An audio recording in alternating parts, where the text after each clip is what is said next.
Many know that Jimmy Carter was a peanut farmer and president of the United States. But what about the fact that he was also a Sumter County school board chairman? WLB News 10's Caitlin Barker shares more on Jimmy Carter's remarkable journey from South Georgia to the White House. Carter's legacy and impact spans decades, from his time on the Senate to being the governor of Georgia and making his way to the White House. And through all of his accomplishments, he never forgot Plains, Georgia. He never forgot where he came from, and he never forgot that whatever a policy or government regulation was, that it affected people at the street level, individuals, and he always kept that in mind. Before entering politics, Jimmy Carter was a naval officer, peanut farmer, and Sumter County School Board chairman. He launched his political career in the U.S. Senate in 1962.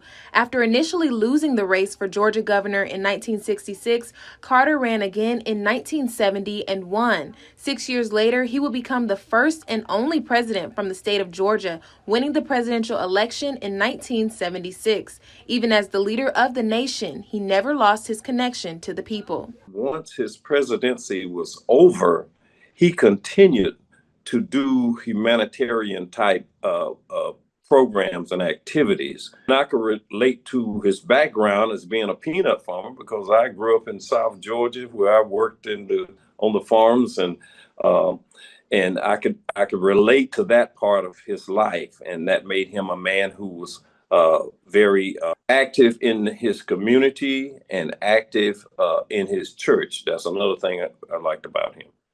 Carter championed human rights both domestically and internationally, and he had great success with promoting peace, health, and democracy in many foreign countries.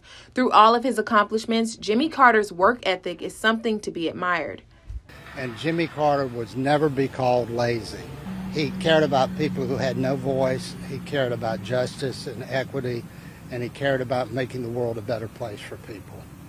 Everyone I've spoken to tells me that Jimmy Carter's legacy goes beyond words and is something that will live on for many years to come.